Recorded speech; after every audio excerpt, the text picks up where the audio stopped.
Hello everyone, this is Pico Entertainment and we are back again, and here now we have another video for you, and this will be a non-spoiler review of Eternals.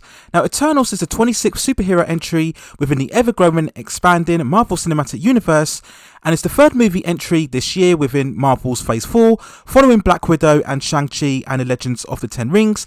The fourth entry, Spider-Man No Way Home, is still set for release on December the 17th this year.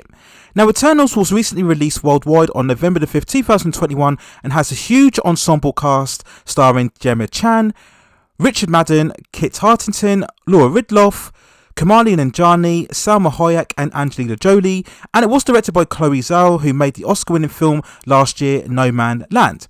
Now the setup and story of Eternals is that we have a group of beings who are created thousands of years in the past by a universal entity known as the Celestial. He wants the Eternals to combat another group of darker beings known as the Deviants, who are causing chaos within the universe.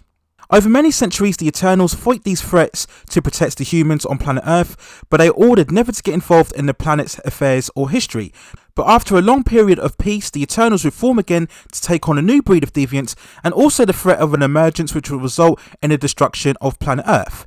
Now there's been so much discussion on the Eternals about how it breaks away from the typical Marvel formula, expanding even more so on the cosmic elements of the universe, looking to try to be something more grandiose and larger in scale than what we've seen before. Now in that aspect, the film does achieve that to an extent.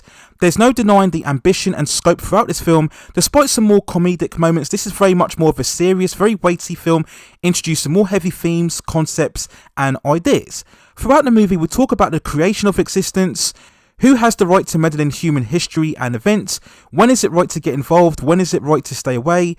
Is it more important that billions on one planet die in order to preserve billions or multi-billions within the whole of the universe? Do our actions cause further implications in terms of a planet's history? And if so, should we look to remedy those, or should we stand further back and let the humans decide their own fate? Now, I'll always respect movies that have multiple levels and try to have far more substantial themes within its story. I always like films that strive to be something more meaningful and purposeful and try to leave a lasting impression after you've watched the entire film. Now this intention of the movie is certainly backed up by, for the most part, stunning visuals and effects. We truly get some dazzling colours and transitions when we're introduced to the whole creation of the Celestials, and I really liked the visualisation of the Celestials. Now if you know anything about your Marvel history, you can clearly see here that there are hints in terms of the classic Marvel villain Galactus, and we've always wondered how exactly would they visualise that villain in live action, and we get a very good indication of how that would happen in this movie. I also enjoyed a lot of the backstory where we saw how exactly the Eternals were created. I love all of the certain visual aesthetics where we have certain characters walking around as we explore that origin. I also like some of the visualization of the Eternals' powers and abilities in terms of the super strength and the super speed, and they were definitely striking to look at times. I also did like the musical score, which was supported very much well. The flashback scenes where we go back to historical eras where we see the Eternals interacting with the human race. Now these scenes were handled very well, I thought, and had a very nice tone and somber mood to them. So there has been a massive effort and a certain sophistication in order to make this film something far more important and unique. Many have complained that it doesn't feel like your normal Marvel movie, but I think that's a good thing. I've always said if the MCU is ever to go beyond Phase 4, Phase 5 and Phase 6, they have to try new ideas and new characters and new subject matter, and I think in that aspect, I think Eternals is a good step in the right direction. Despite all of the qualities, there are certain issues, and for me there are three big problems throughout this film. Now the first one, simply put, is that there are too many characters, all of which we have to get to know and connect to. Overall, we have 10 heroes within the team of Eternals, all of which the film is super committed to provide lots of backstory and emotional moments. Now, there's nothing wrong with having character depth and an ensemble of different characters, as long as you keep the story compelling, as what we saw especially with Lord of the Rings. And we do know for a long time it's been one of the main staples of the Marvel formula to have a huge concentration of the heroes. The trade-off is that we get weaker villains. But with Eternals, because there's 10 of them, all of which we need to get to know, it does sap a lot of the momentum and pace from the movie. We spend almost too much time getting to know everybody. When assembling the Eternals, you almost forget what is it exactly the Eternals are trying to do. So in terms of the characters overall, we have Cersei, played by Gemma Chan, who has the ability to control and manipulate certain shapes and surfaces. We have Icarus, played by Richard Madden, one of the strongest members of the team, who has super flight and can shoot energy beams from his eyes. We have Fina, played by Angelina Jolie, who's very much more of the powerful warrior. We have Druid, who has the ability to control people's minds. We have Kingo, who essentially can shoot energy waves. We have Sprite, who has the ability to create illusions. We have Fastos, who is the main tech guy, if you like. He's able to create and invent technology. We have Malkari, who has the ability for super speed. We have Gilgamesh, who has super strength. And we have Ajax, who is the main leader of the Eternals and has the ability to heal people. So when I look at all of the members of the Eternals team, I can think of at least 5, maybe 6 characters that you could have taken out in the movie, as they weren't really that significant, and they would have lessened the runtime significantly and quickened the pace of the overall film if they weren't included. Now, the second big issue of this movie is the conflicting narratives. One point, we have to stop the Deviants, then we have to prevent the emergence, then we have to deal with all of the internal conflicts within the Eternals themselves. And this denies the movie of any one singular focus. And as I mentioned before, you almost to a point feel disengaged. Why exactly are you watching this story? Why are we watching certain characters talk about this point when we should really be focusing on how to deal and destroy the Deviants? The same issue goes for the film's concepts and ideas and themes, which really do seem to contradict one another. We have certain characters who change reasoning and decisions at one point, but they only do it to a certain extent, which almost gives a false credibility or conviction within the characters. We have to talk yet again about the weak villain element within the MCU, and sadly this is yet a problem again throughout this film.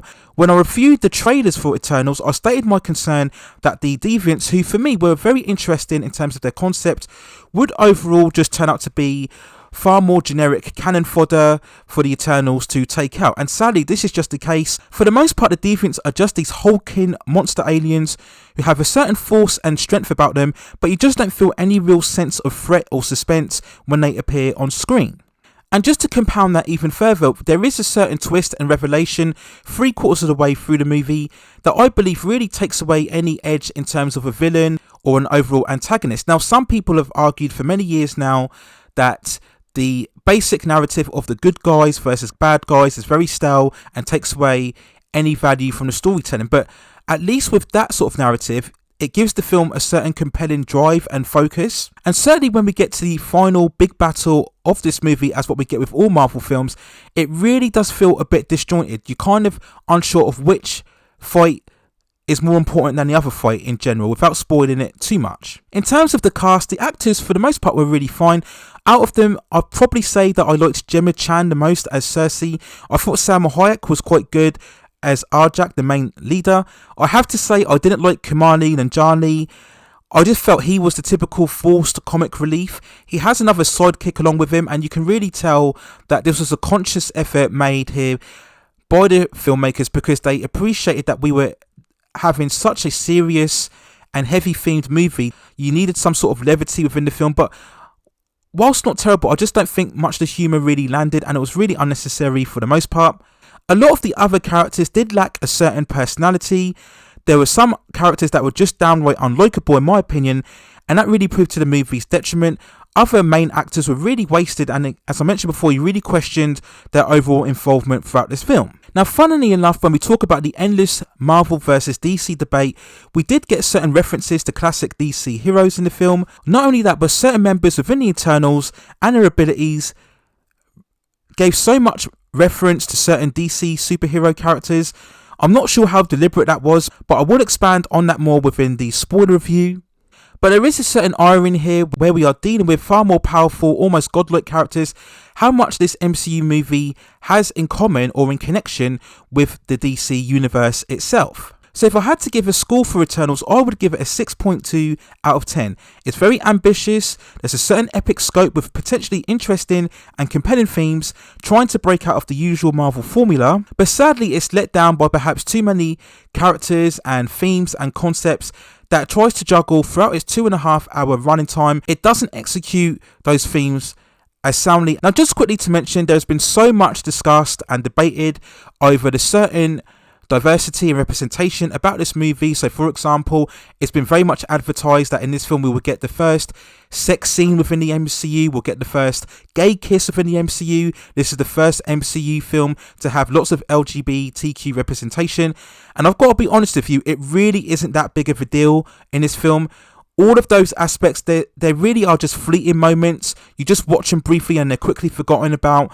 It really does make you question again the type of promotion and marketing that we're seeing with so many of these superhero films today. And they really have to take consideration now when you are trying to thrust so much of this diversity angle, and then when you watch the films, there really isn't that much made of the representation to begin with. I just feel you're giving the film far more of a notoriety that it doesn't need, and this will potentially have a big impact in terms of how well it succeeds at the box office. Also, a lot has been commented about the early reviews for this film, the certain Rotten Tomatoes score, and how it's the supposed worst MCU film of all time and how it's going to bring down the MCU. Look, it's not that at all, okay? It is far from the worst MCU entry in my opinion. It's better than Iron Man 2, it's better than Iron Man 3, it's better than For the Dark World, and I think it's better than Ant-Man and the Wasp. So this is in no way the worst MCU entry, and I'll probably expand upon that more within my spoiler review. So those are my quick thoughts and feelings and non-spoiler review of the Eternals. Let me know what you think in the comments below. How do you think this compares to the overall previous entries within the MCU? How do you think Phase 4 in general is going on in terms of the 3 Disney Plus shows, Loki, WandaVision, Falcon and Winter Soldier, and the previous 2 movies so far in terms of Black Widow and Shang-Chi and the 10 Rings? Let me know what you think in the comments below. Also, just to mention that there are 2 end credit scenes, and to be honest, I wasn't really that hyped or excited by any of them. I don't think they carry any weight. There's no huge anticipation to then latch on to the next movie, which will be Spider-Man No Way Home. So the end credit scenes weren't really worth talking about, but let me know if you have any different feelings about them within the comments below. And as I mentioned before, I will shortly provide and upload a spoiler review where I'll go into far more depth as to what I felt worked and didn't work without this review. So keep an eye out for that review coming up very shortly within this channel. Please also hit and like the subscription and notification buttons so I can provide you with more high quality content like this in the future. But that's it for now. Take care of yourselves, stay at safe distances, and I will see you very, very soon. Right. Oh shit. No. Wait, stop.